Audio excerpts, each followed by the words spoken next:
ਵਾਹਿਗੁਰੂ ਜੀ ਕਾ ਖਾਲਸਾ ਵਾਹਿਗੁਰੂ ਜੀ ਕੀ ਫਤਿਹ। ਗੁਰੂ ਪਿਆਰੀ ਗੁਰੂ ਸਵਾਰੀ ਸਨਮਾਨਯੋਗ ਸਾਧ ਸੰਗਤ ਜੀਓ, ਹਰੇਕ ਦੇ ਮਨ ਦੇ ਅੰਦਰ ਇੱਕ ਜਿਹੜਾ ਸਵਾਲ ਉਹ ਨਾ ਬੁਝਾਰਤ ਬਣਿਆ ਹੈਗਾ।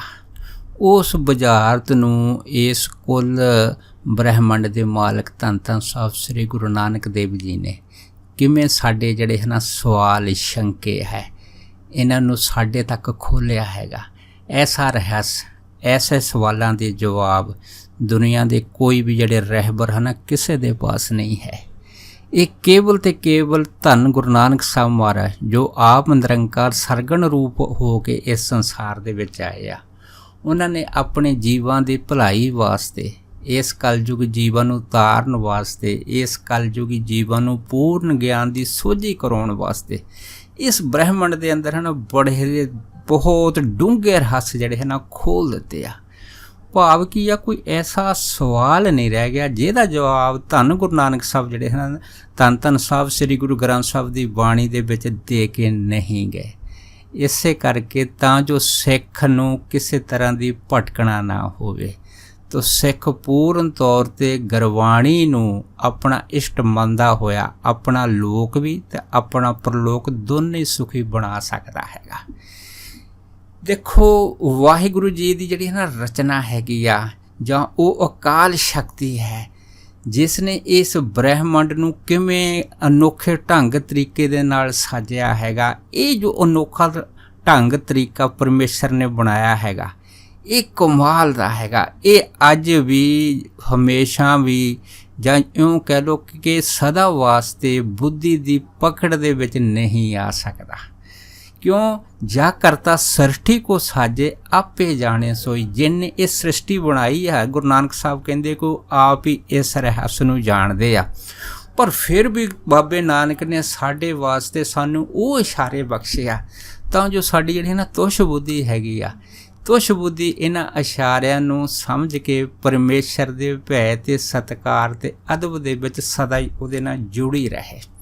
ਸੋ ਉਸ ਅਕਾਲ ਸ਼ਕਤੀ ਦੇ ਵਾਸਤੇ ਧੰਨ ਗੁਰੂ ਨਾਨਕ ਸਾਹਿਬ ਮਹਾਰਾਜ ਨੇ ਦੇਖੋ ਕਿੰਨੇ ਸੁੰਦਰ ਜਿਹੜੇ ਨਾ ਹਵਾਲੇ ਆ ਗਿਆਨ ਦੇ ਸਾਡੇ ਤੱਕ ਪਹੁੰਚਾਏ ਆ। ਮਹਾਰਾਜ ਨੇ ਪਹਿਲਾਂ ਤਾਂ ਉਸ ਅਕਾਲ ਸ਼ਕਤੀ ਦੇ ਜਿਹੜੇ ਥੋੜ੍ਹੇ ਬਹੁਤ ਭੇਦ ਆ ਸਾਡੇ ਤੱਕ ਖੋਲ੍ਹੇ, ਸਾਨੂੰ ਦੱਸਿਆ ਹੈ ਕਿ ਅੰਤ ਨ ਸਿਫਤੀ ਕਹਿਣ ਨਾ ਅੰਤ, ਅੰਤ ਨ ਕਰਨੇ ਦੇਣ ਨਾ ਅੰਤ, ਅੰਤ ਨ ਵੇਖਣ ਸੁਣਨ ਨਾ ਅੰਤ, ਅੰਤ ਨ ਜਾਪੇ ਕਿਆ ਮਨ ਮੰਤ, ਅੰਤ ਨ ਜਾਪੇ ਕੀਤਾ ਕਾਰ, ਅੰਤ ਨ ਜਾਪੇ ਪਾਰਾਵਾਰ। ਇਹ ਪਰਮੇਸ਼ਰ ਦੇ ਜਿਹੜੀ ਬ੍ਰਹਿਮੰਡ ਰਚਨਾ ਹੈ ਇਹਦਾ ਕੋਈ ਅੰਤ ਅੱਜ ਤੱਕ ਨਹੀਂ ਜਾਣ ਸਕਦਾ, ਕਿਉਂਕਿ ਵਾਹਿਗੁਰੂ ਬੇਅੰਤ ਤੋਂ ਵੀ ਬੇਅੰਤ ਹੈ। ਉਹ ਅਗੰਮ ਅਗੋਚਰ ਹੈ। ਸਾਡੀ ਜਿਹੜੀ ਇੰਦਰੀਆਂ ਹੈਗੀਆਂ, ਸਾਡੀ ਬੁੱਧੀ ਹੈ, ਸਾਡੀ ਬੁੱਧੀ ਅਤੇ ਇੰਦਰੀਆਂ ਤੋਂ ਪਰੇ ਪਰਮੇਸ਼ਰ ਜਿਹੜਾ ਹੈ ਨਾ ਉਹ ਆਪਣੇ ਆਪ ਦੇ ਵਿੱਚ ਆਪਣੀ ਮੌਜ ਦੇ ਵਿੱਚ ਵੱਸਦਾ ਹੈਗਾ। ਪਰ ਕਈ ਵਾਰੀ ਸਵਾਲ ਸਾਡੇ ਆਉਂਦੇ ਆ ਕਿ ਜਦੋਂ ਇਹ ਬ੍ਰਹਿਮੰਡ ਨਹੀਂ ਸੀ ਉਦੋਂ ਇਸ ਆਕਾਸ਼ ਦੇ ਵਿੱਚ, ਇਸ ਬ੍ਰਹਿਮੰਡ ਦੇ ਅੰਦਰ, ਇਸ ਸ੍ਰਿਸ਼ਟੀ ਦੇ ਵਿੱਚ ਕੌਣ ਸੀਗੀ ਜਾਂ ਕਿਹੜੀ ਐਸੀ ਚੀਜ਼ ਸੀ। ਸੋ ਗੁਰੂ ਨਾਨਕ ਸਾਹਿਬ ਮਹਾਰਾਜ ਨੇ ਨਾ ਸਾਨੂੰ ਸਾਰੇ ਸਵਾਲਾਂ ਦੇ ਜਵਾਬ ਬੜੇ ਸੰਖੇਪ 'ਚ ਦੱਸੇ ਆ। ਜਿਵੇਂ ਗੁਰੂ ਨਾਨਕ ਸਾਹਿਬ ਮਹਾਰਾਜ ਨੇ ਸਾਨੂੰ ਬਾਣੀ 'ਚ ਦੱਸਿਆ ਹੈ ਕਿ ਅਰਬਦ ਨਰਬਦ ਧੰਦੂਕਾਰਾ, ਧਰਨਾ ਗਗਨਾ ਹੁਕਮ ਅਪਾਰਾ, ਨਾ ਦਿਨ ਰਹਿਣ ਚੰਦ ਨਾ ਸੂਰਜ, ਸੁਨ ਸਮਾਦ ਲਗਾਇਂਦਾ। ਦੇਖੋ ਦੱਸਿਆ ਹੈਗਾ ਕਿ ਅਰਬਦ ਨਰਬਦ ਧੰਦੂਕਾਰਾ। ਅਰਬਦ ਕਹਿੰਦੇ ਆ ਇਹ ਸ੍ਰਿਸ਼ਟੀ ਤੋਂ 10 ਕਰੋੜ ਸਾਲ ਪਹਿਲਾਂ।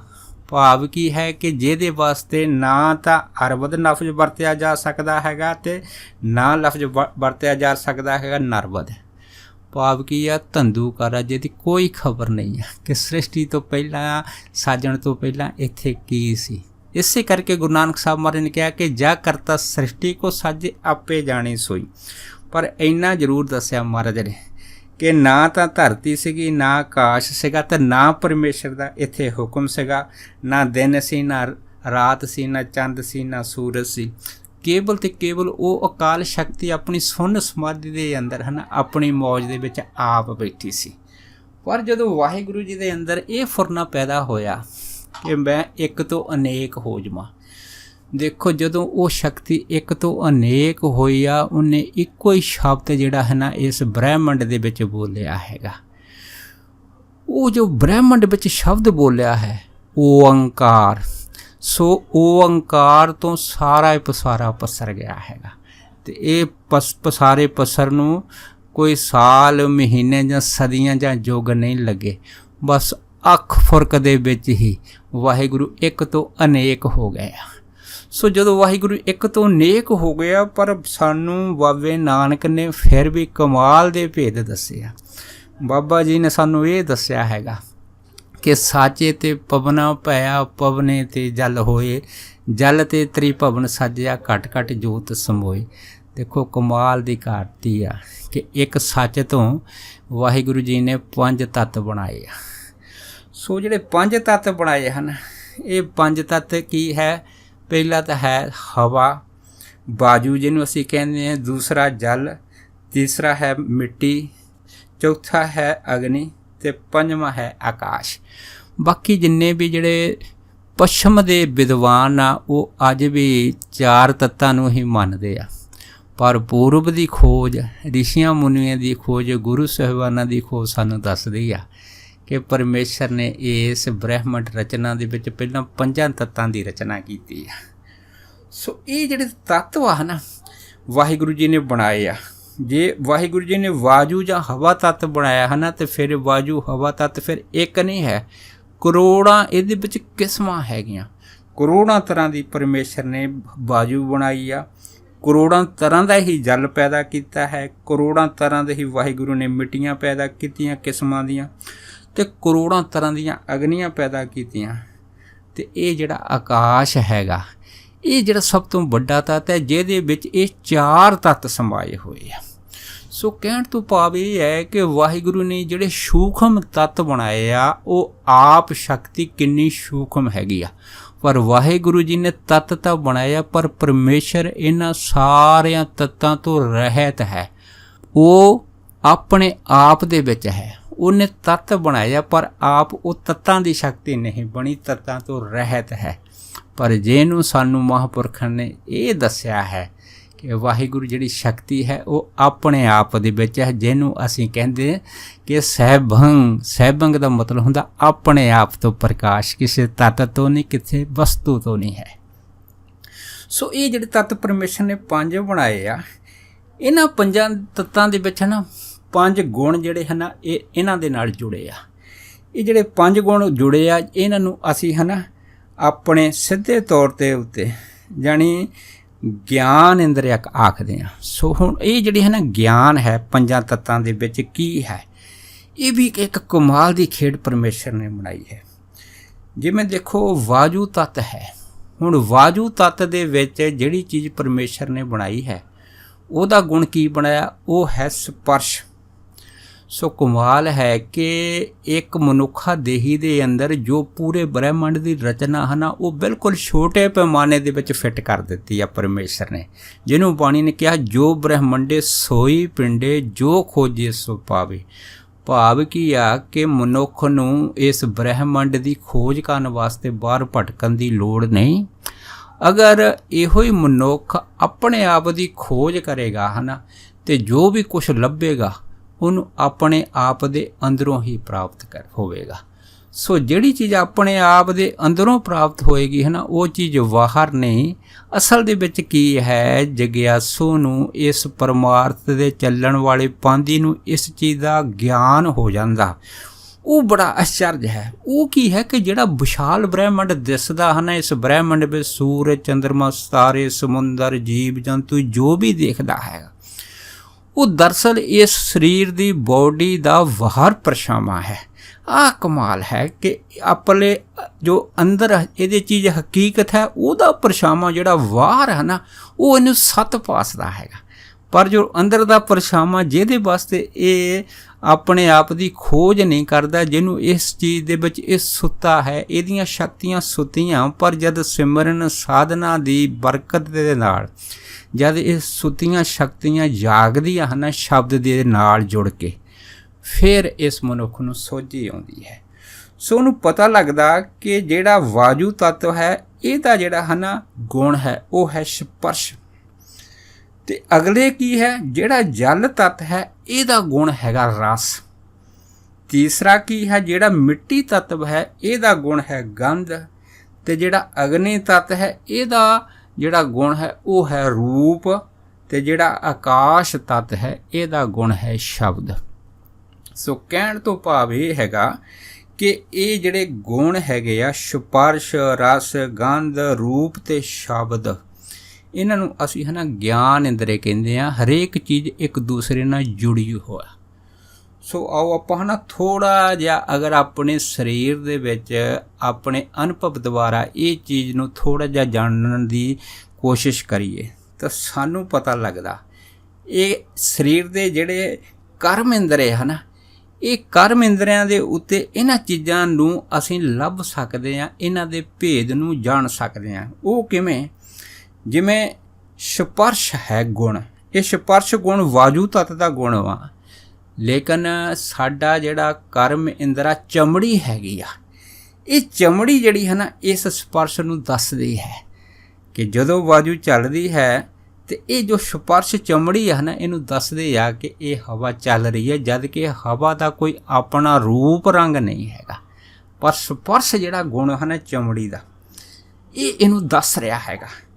इस तरह जिहड़ा जल का गुण रस हैगा वो साडी जिहड़ी है ना रसना हैगी, जीव हैगी आ। ये जिहड़ी जीव है एक जो कर्म इंद्रा हैगा ये सानू दस रहा हैगा। पर आपां थोड़ा जिहा अगर गौर ना देखिए कि रसना भी जिहड़ी है वो साडी चमड़ी का हिस्सा है, पर जीव जिहड़ी है ये चमड़ी का हिस्सा तो हुंदी आ, पर बाकी जिहड़ी चमड़ी हैगी आ वो जल का जिहड़ा रस आ ना उस रस नूं दस नहीं सकदी।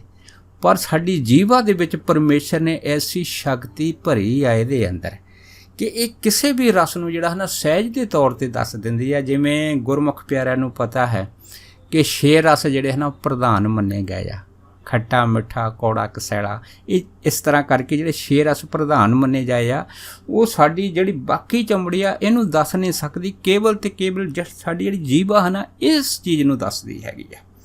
इस तरह जिहड़ा मिट्टी तत्त है, मिट्टी तत्त दा जिहड़ा गुण वो हैगा गंध, पर जिहड़ा गंध हैगा ये मनुखी जिहड़े इंद्रे हैगे आ कर्म इंद्रे, लेकिन इस गंध नूं केवल ते केवल नासका दस सकदी है मनुख दी, ना तो साडे कन दस सकदे आ, ना चमड़ी दस सकदी आ, ना साडी जीभ दस सकदी आ।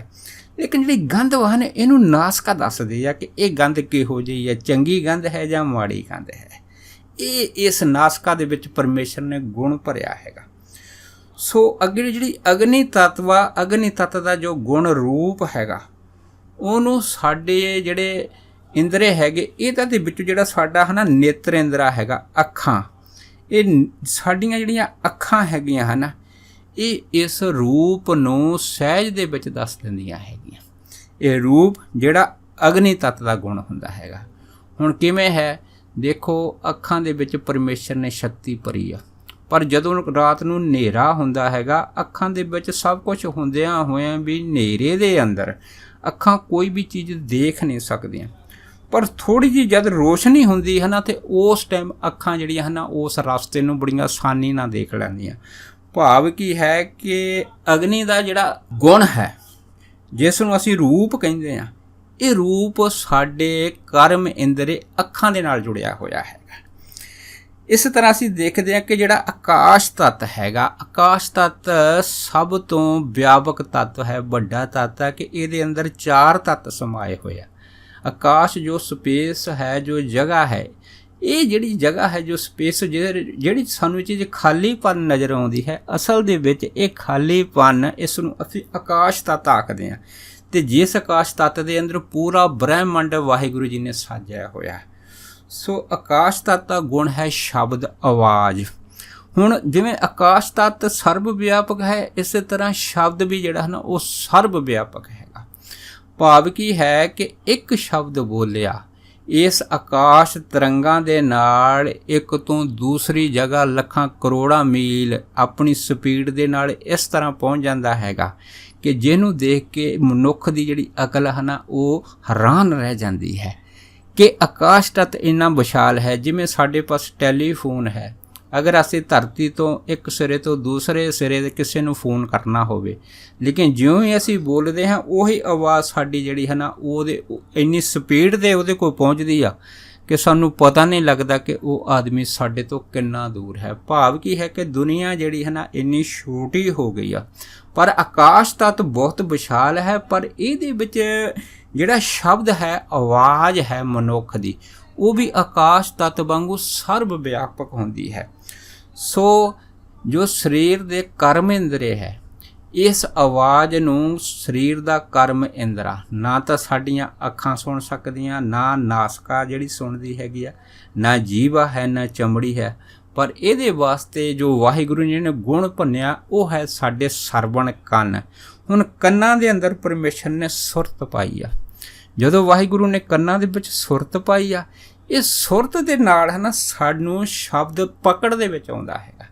ਸਾਨੂੰ ਪਤਾ ਲੱਗਦਾ ਹੈਗਾ ਕਿ ਇਹ ਸੁਰਤ ਸ਼ਬਦ ਨੂੰ ਕਿਵੇਂ ਪਕੜਦੀ ਹੈ, ਅਤੇ ਜਦੋਂ ਸੁਰਤ ਸ਼ਬਦ ਨੂੰ ਪਕੜਦੀ ਹੈ ਤਾਂ ਫਿਰ ਸਾਨੂੰ ਇਸ ਚੀਜ਼ ਦਾ ਗਿਆਨ ਹੋ ਜਾਂਦਾ ਕਿ ਇਹ ਸ਼ਬਦ ਦੇ ਵਿੱਚ ਦੂਸਰਾ ਪ੍ਰਾਣੀ ਸਾਨੂੰ ਕੀ ਕਹਿਣਾ ਚਾਹੁੰਦਾ ਅਤੇ ਉਹਦਾ ਕੀ ਭਾਵ ਹੈਗਾ ਸਾਡੇ ਤੱਕ।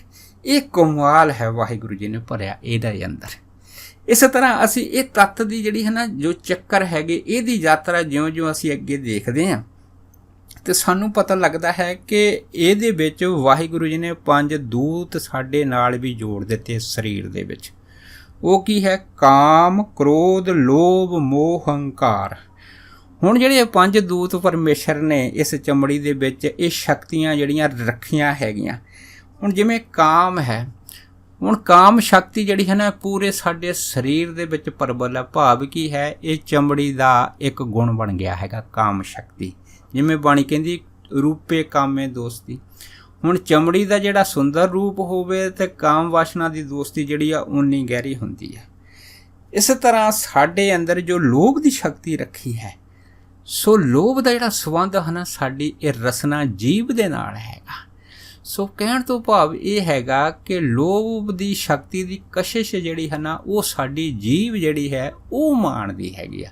ਅਗਰ ਕਿਸੇ ਦੇ ਅੰਦਰ ਲੱਭ ਜਾਂ ਲੋਭ ਆ ਗਿਆ ਹੈ ਨਾ, ਉਹ ਲੱਭ ਅਤੇ ਲੋਭ ਜਿਹੜਾ ਹੈਗਾ ਉਹ ਸਾਡੀ ਰਸਨਾ ਜਾਂ ਜੀਵ ਦਾ ਇੱਕ ਸਵਾਦ ਦਾ ਹਿੱਸਾ ਬਣ ਜਾਂਦਾ। ਜਿਵੇਂ ਮੱਛੀ ਹੈ, ਹੁਣ ਮੱਛੀ ਆਪਾਂ ਸਾਰੇ ਜਾਣਦੇ ਹਾਂ ਕਿ ਇਹਦੇ ਅੰਦਰ ਜਿਹੜੀ ਹੈ ਨਾ ਰਸਨਾ ਦੇ ਅੰਦਰ ਜਾਂ ਜੀਵ ਦੇ ਅੰਦਰ ਇਹਦੇ ਜੋ ਲੋਭ ਦੀ ਸ਼ਕਤੀ ਆ ਉਹ ਆਮ ਪ੍ਰਾਣੀਆਂ ਨਾਲੋਂ ਕਈ ਗੁਣਾ ਜ਼ਿਆਦਾ ਜਿਹੜੀ ਆ ਉਹ ਪਾਈ ਜਾਂਦੀ ਹੈ। ਇਸ ਤਰ੍ਹਾਂ ਅਸੀਂ ਦੇਖਦੇ ਹਾਂ ਕਿ ਜਿਹੜੀ ਸਾਡੇ ਅੰਦਰ ਇੱਕ ਹੰਕਾਰ ਵਾ, ਜਿਹੜਾ ਬੜਾ ਸੂਖਮ ਸ਼ਕਤੀ ਹੈਗੀ ਆ, ਜਿਹਨੂੰ ਹਉਮੈ ਕਹਿੰਦੇ ਆ, ਅਤੇ ਜਿਹੜੀ ਹਉਮੈ ਹੈਗੀ ਹੈ ਜਨਮਾਂ ਜਮਾਂਤਰਾਂ ਤੋਂ ਸਾਡੇ ਨਾਲ ਆਉਂਦੀ ਹੈਗੀ ਆ, ਅਤੇ ਹਉਮੈ ਹੀ ਇਸ ਆਤਮਾ ਦਾ ਅਤੇ ਪਰਮਾਤਮਾ ਦੇ ਵਿੱਚ ਪੜਦਾ ਹੈਗਾ। ਪਰ ਇਹ ਜਿਹੜੀ ਹਉਮੈ ਆ, ਇਹ ਹਉਮੈ ਦਾ ਜਿਹੜਾ ਸਾਡਾ ਕਰਮ ਇੰਦਰਾ ਨਾਸਕਾ ਹੈਗੀ ਹੈ ਨਾ, ਇਹਦੇ ਨਾਲ ਬੜਾ ਸੰਬੰਧ ਜੁੜਿਆ ਹੈਗਾ।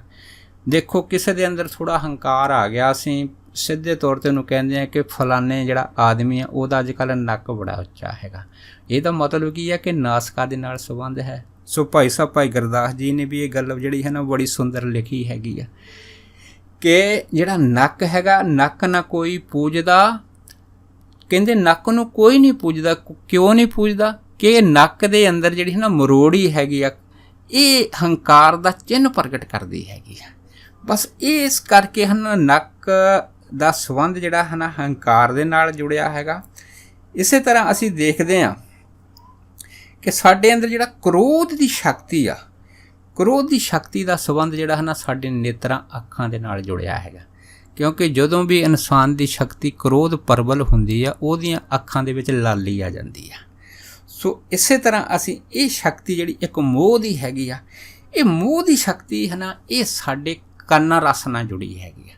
ਦੇਖੋ ਅਗਰ ਕਿਸੇ ਦੇ ਸ਼ਬਦ ਦੇ ਵਿੱਚ ਬੜੀ ਸਵਾਦਲਾਪਨ ਹੈਗਾ, ਬੜਾ ਮਿੱਠਾ ਹੈਗਾ, ਸਾਨੂੰ ਕੁਦਰਤੀ ਚੀਜ਼ ਹੈ ਕਿ ਉਹਦੇ ਨਾਲ ਉਸ ਪ੍ਰਾਣੀ ਦੇ ਨਾਲ ਮੋਹ ਪੈਦਾ ਹੋ ਜਾਂਦਾ ਹੈਗਾ।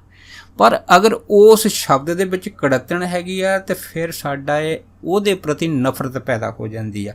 ਸੋ ਇਹ ਸ਼ਕਤੀਆਂ ਜਿਹੜੀਆਂ ਹਨ ਅੱਗੇ ਕਾਮ, ਕ੍ਰੋਧ, ਲੋਭ, ਮੋਹ, ਹੰਕਾਰ, ਇਹ ਇਸੇ ਤਰ੍ਹਾਂ ਸਾਡੇ ਕਰਮ ਇੰਦਰੀਆਂ ਨਾਲ ਜੁੜੀਆਂ ਹੋਈਆਂ ਹੈ। ਸੋ ਇਹ ਜਿਹੜਾ 5 ਤੱਤਾਂ ਦਾ ਚੱਕਰ ਹੈ ਜਦ ਅੱਗੇ ਤੋਂ ਅੱਗੇ ਖੁੱਲ੍ਹਦਾ ਹੈਗਾ, ਫਿਰ ਸਾਨੂੰ ਇਸ ਗੱਲ ਦਾ ਵੀ ਗਾਂਹ ਤੋਂ ਗਾਂਹ ਜਿਹੜਾ ਹੈ ਨਾ ਇਲਮ ਹੋਣਾ ਸ਼ੁਰੂ ਹੋ ਜਾਂਦਾ ਕਿ ਜਿਵੇਂ ਸਾਡੇ ਅੰਦਰ ਕਾਮ ਸ਼ਕਤੀ ਆ, ਅਗਰ ਇਹਦਾ ਅਸੀਂ ਹੈ ਨਾ ਸ਼ੁੱਧ ਰੂਪ ਦੇਖ ਲਈਏ, ਅਗਰ ਜਦੋਂ ਸ਼ੁੱਧ ਰੂਪ ਕਾਮ ਸ਼ਕਤੀ ਦਾ ਬਣਦਾ ਹੈਗਾ ਤਾਂ ਉਹ ਸਾਡੇ ਅੰਦਰ ਬਣ ਜਾਂਦਾ ਹੈਗਾ ਸੱਤ ਦਾ ਗੁਣ। ਹੁਣ ਸੱਤ ਦਾ ਗੁਣ ਕਿਹੜਾ ਹੈਗਾ? ਇਹ ਪਰਮੇਸ਼ਰ ਦਾ ਗੁਣ ਹੈਗਾ। ਇਸੇ ਤਰ੍ਹਾਂ ਸਾਡੇ ਅੰਦਰ ਜਿਹੜੀ ਲੋਭ ਦੀ ਸ਼ਕਤੀ ਆ, ਇਹ ਲੋਭ ਦੀ ਸ਼ਕਤੀ ਆ ਜਦੋਂ ਸੁਧਰਿਆ ਹੋਇਆ ਰੂਪ ਬਣਦਾ ਹੈਗਾ, ਉਹ ਕੀ ਬਣ ਜਾਂਦਾ ਹੈਗਾ? ਉਹ ਬਣ ਜਾਂਦਾ ਹੈ ਸੰਤੋਖ। ਅਗਰ ਇਸੇ ਤਰ੍ਹਾਂ ਅਸੀਂ ਹੰਕਾਰ ਦੇਖਦੇ ਹਾਂ, ਹੰਕਾਰ ਦਾ ਸੁਧਰਿਆ ਹੋਇਆ ਰੂਪ ਬਣ ਜਾਂਦਾ ਹੈ ਧਰਮ। ਸੋ ਜਿਹੜਾ ਧਰਮ ਆ ਨਾ, ਇਹ ਹੰਕਾਰ ਦਾ ਸੁਧਰਿਆ ਹੋਇਆ ਰੂਪ ਹੈਗਾ, ਜਿਹਨੂੰ ਅਸੀਂ ਹਿਰਦੇ ਗਰੀਬੀ ਆਖਦੇ ਹਾਂ। ਸੋ ਅੱਗੇ ਜਿਹੜਾ ਸਾਡਾ ਕ੍ਰੋਧ ਹੈ, ਕ੍ਰੋਧ ਦਾ ਸੁਧਰਿਆ ਹੋਇਆ ਰੂਪ ਉਹ ਬਣ ਜਾਂਦੀ ਹੈ ਦਇਆ। ਕਿਸੇ 'ਤੇ ਦਇਆ ਕਰ ਜਾਣੀ, ਕਿਸੇ ਨੂੰ ਖਿਮਾ ਕਰ ਦੇਣਾ, ਇਹ ਕ੍ਰੋਧ ਦਾ ਸੁਧਰਿਆ ਹੋਇਆ ਰੂਪ ਹੈ। ਅਤੇ ਇਸੇ ਤਰ੍ਹਾਂ ਅਸੀਂ ਮੋਹ ਦੇਖਦੇ ਹਾਂ। ਹੁਣ ਮੋਹ ਦਾ ਜਿਹੜਾ ਸੁਧਰਿਆ ਹੋਇਆ ਰੂਪ ਹੈ ਉਹ ਹੈ ਧੀਰਜ। ਇਹ ਧੀਰਜ ਜਿਹੜਾ ਹੈ ਨਾ, ਇਹ ਵੱਡਾ ਗੁਣ ਪਾਇਆ ਜਾਂਦਾ। ਭਾਵ ਕੀ ਹੈ ਕਿ ਦੇਖੋ, ਪਰਮੇਸ਼ਰ ਨੇ ਇਸ ਬ੍ਰਹਿਮੰਡ ਦੀ ਰਚਨਾ ਦੇ ਵਿੱਚ ਸਾਚੇ ਤੇ ਪਵਨਾ ਭਇਆ, ਪਵਨੇ ਤੇ ਜਲ ਹੋਏ, ਜਲ ਤੇ ਤ੍ਰਿਭਵਨ ਸਾਜਿਆ, ਘਟ ਘਟ ਜੋਤ ਸਮੋਏ। ਇਹਨਾਂ ਜਿਹੜੇ ਇਹ ਪੰਜ ਤੱਤ ਹੈ, ਇਹਨਾਂ ਪੰਜਾਂ ਤੱਤਾਂ ਦੀ ਜਿਹੜੀ ਯਾਤਰਾ ਹੈਗੀ ਆ, ਦੇਖੋ ਉਸ ਪਰਮੇਸ਼ਰ ਨੇ ਸ਼ੁਰੂ ਕਰਕੇ ਇਨਸਾਨ ਦੇ ਅੰਦਰਲੇ ਸਰੀਰ ਦੇ ਭਾਗਾਂ ਦੇ ਵਿੱਚ ਦੇਖੋ ਸ਼ੁਰੂ ਕੀਤੀ ਆ। ਪਰ ਕਮਾਲ ਹੈ ਕਿ ਇਹਨਾਂ ਸਾਰਿਆਂ ਤੱਤਾਂ ਦੇ ਵਿੱਚ ਖਾਸ ਕਰਕੇ ਮਨੁੱਖ ਦੇ ਅੰਦਰ ਇੱਕ ਪਰਮੇਸ਼ਰ ਨੇ ਇੱਕ ਐਸੀ ਜਿਹੜੀ ਸੂਖਮ ਚੀਜ਼ ਸ਼ਕਤੀ ਭਰੀ ਆ, ਉਹ ਆਪ ਸਾਰੀਆਂ ਸੰਗਤਾਂ ਜਾਣਦੀਆਂ, ਉਹ ਹੈ ਇਸ ਜੀਵ ਆਤਮਾ ਦਾ ਮਨ। ਹੁਣ ਜਿਹੜਾ ਮਨ ਵਾ ਨਾ, ਇਹਦਾ ਵੈਸੇ ਕੋਈ ਵਜੂਦ ਨਹੀਂ ਹੈ, ਲੇਕਿਨ ਨਾ ਵਜੂਦ ਹੋਣ ਦੇ ਬਾਵਜੂਦ ਵੀ ਹੈ ਨਾ, ਇਹ ਸਾਨੂੰ ਭਾਸਦਾ ਹੈ। ਲੇਕਿਨ ਮਹਾਂਪੁਰਖਾਂ ਦੇ ਕਥਨ ਦੇ ਅਨੁਸਾਰ ਉਹ ਕੀ ਕਹਿੰਦੇ ਆ? ਉਹ ਕਹਿੰਦੇ ਆ ਕਿ ਜਿਹੜਾ ਮਨ ਹੁੰਦਾ ਹੈ ਨਾ, ਮਨ ਇੱਕ ਭਰਮ ਦੀ ਗੰਢ ਨੂੰ ਕਹਿੰਦੇ ਆ। ਇਹ ਜਿਹੜੀ ਭਰਮ ਦੀ ਗੰਢ ਸਾਡੇ ਅੰਦਰ ਪੈਦਾ ਹੁੰਦੀ ਆ ਕਿ ਜੋ ਸਾਨੂੰ ਦਿਸਦਾ ਹੈਗਾ ਉਹ ਸੱਤ ਭਾਸਦਾ ਹੈਗਾ, ਜੋ ਦਿਖਦਾ ਨਹੀਂ ਹੈ ਉਹ ਸਾਨੂੰ ਝੂਠ ਭਾਸਦਾ ਹੈ। ਪਰ ਅਸਲ ਦੇ ਵਿੱਚ ਜਦੋਂ ਸਾਨੂੰ ਸੱਚਾ ਗਿਆਨ ਹੁੰਦਾ ਹੈਗਾ, ਉਹ ਗਿਆਨ ਜਿਹੜਾ ਸਾਡੇ ਅੰਦਰੋਂ ਪ੍ਰਗਟ ਹੁੰਦਾ ਵਾਹਿਗੁਰੂ ਦੀ ਬਖਸ਼ਿਸ਼ ਦੇ ਨਾਲ, ਕਰਮ ਦੇ ਨਾਲ, ਫਿਰ ਉਹਦੇ ਗਿਆਨ ਦੇ ਅੰਦਰ ਫਿਰ ਸਾਨੂੰ ਅਸਲ ਚੀਜ਼ ਸਮਝ ਆਉਂਦੀ ਹੈ। ਜਦੋਂ ਸਮਝ ਆਉਂਦੀ ਆ ਤੇ ਫਿਰ ਇਹ ਜਦੋਂ ਭਰਮ ਦਾ ਗੜ੍ਹ ਟੁੱਟਦਾ ਹੈਗਾ ਨਾ, ਤੇ ਇਸ ਨੂੰ ਅਸੀਂ ਗੁਰਪ੍ਰਸਾਦ ਪਰਮੇਸ਼ਰ ਦਾ ਮੰਨਦੇ ਹਾਂ। ਜਿਵੇਂ ਬਾਣੀ ਨੇ ਆਖਿਆ ਕਿ ਗੁਰਪ੍ਰਸਾਦ ਭਰਮ ਕਾ ਨਾਸ। ਜਦੋਂ ਗੁਰੂ ਦੀ ਕਿਰਪਾ ਦੇ ਨਾਲ ਭਰਮ ਦਾ ਭਾਂਡਾ ਫੁੱਟਦਾ ਹੈ, ਭਰਮ ਦਾ ਨਾਸ ਹੁੰਦਾ ਹੈ, ਇਹ ਝੂਠ ਦੀ ਜਦ ਕੰਧ ਟੁੱਟਦੀ ਹੈ ਨਾ, ਤਾਂ ਫਿਰ ਇਹ ਮਨ ਜਿਹੜਾ ਸਾਨੂੰ ਭਾਸਦਾ ਹੈਗਾ, ਇਹ ਮਨ ਫਿਰ ਆਪਣਾ ਅਸਲੀ ਸ਼ੁੱਧ ਰੂਪ ਦੇ ਵਿੱਚ ਆ ਜਾਂਦਾ। ਅਤੇ ਜਿਹੜਾ ਮਨ ਦਾ ਸ਼ੁੱਧ ਰੂਪ ਹੈ ਉਹ ਕੀ ਹੈ? ਉਹ ਹੈ ਚਿੱਤ। ਚਿੱਤ ਦਾ ਮਤਲਬ ਹੈਗਾ ਵਾਹਿਗੁਰੂ ਜੀ ਦੀ ਯਾਦ, ਕੇਵਲ ਅਤੇ ਕੇਵਲ ਆਪਣੇ ਆਪ ਦਾ ਗਿਆਨ। ਇਹ ਜਿਹੜਾ ਆਪਣੇ ਆਪ ਦਾ ਗਿਆਨ ਹੈ, ਇਹ ਗਿਆਨ ਸਾਨੂੰ ਵਾਹਿਗੁਰੂ ਜੀ ਦੇ ਨਾਲ ਜੋੜ ਕੇ ਸਤ ਚਿੱਤ ਆਨੰਦ ਬਖਸ਼ਦਾ ਹੈਗਾ।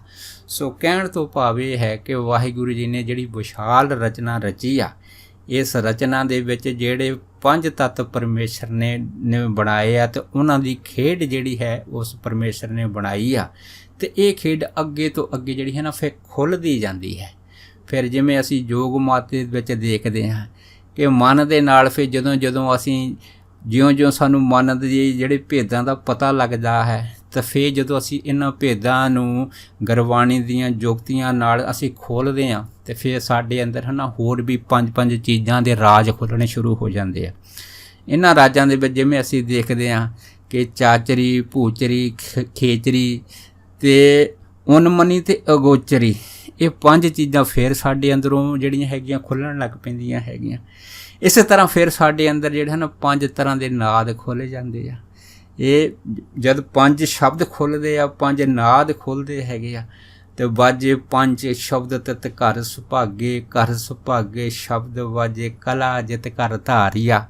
ਸੋ ਇਹ ਚੀਜ਼ਾਂ ਜਦ ਖੁੱਲ੍ਹਦੀਆਂ ਹਨ ਨਾ ਅੰਦਰ, ਅੱਗੇ ਤੋਂ ਅੱਗੇ ਇਹ ਜੋ ਵਾਹਿਗੁਰੂ ਜੀ ਨੇ ਤੱਤ ਬਣਾਏ ਹਨ, ਇਹ ਤੱਤਾਂ ਦੇ ਸਰੂਪ ਜਿਹੜੇ ਹੈਗੇ ਆ, ਜਿਉਂ ਗੁਰਮੁਖ ਪਿਆਰਾ ਪਰਮੇਸ਼ਰ ਦੇ ਰਸਤੇ ਦੇ ਮਾਰਗ 'ਤੇ ਤੁਰਦਾ ਹੈਗਾ, ਤਿਉਂ ਫਿਰ ਉਹਨੂੰ ਜਿਉਂ ਆਪਣਾ ਅੰਦਰਲਾ ਗਿਆਨ ਹੋਈ ਜਾਂਦਾ ਹੈਗਾ।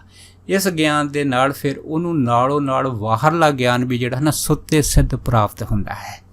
ਜਿਵੇਂ ਅਸੀਂ ਕਹਿ ਦਈਏ कि अगर किसी ने सूरज देखना हैगा तो उन्हें सूरज के दर्शन किए, पर वो ये नहीं कह सकता कि मैं सूरज तो देखा हैगा पर मैं चानण नहीं देखा। क्यों? अगर सूरज देखा है तो फिर उन्हें सूरज का चानण भी जरूर देखा होगा।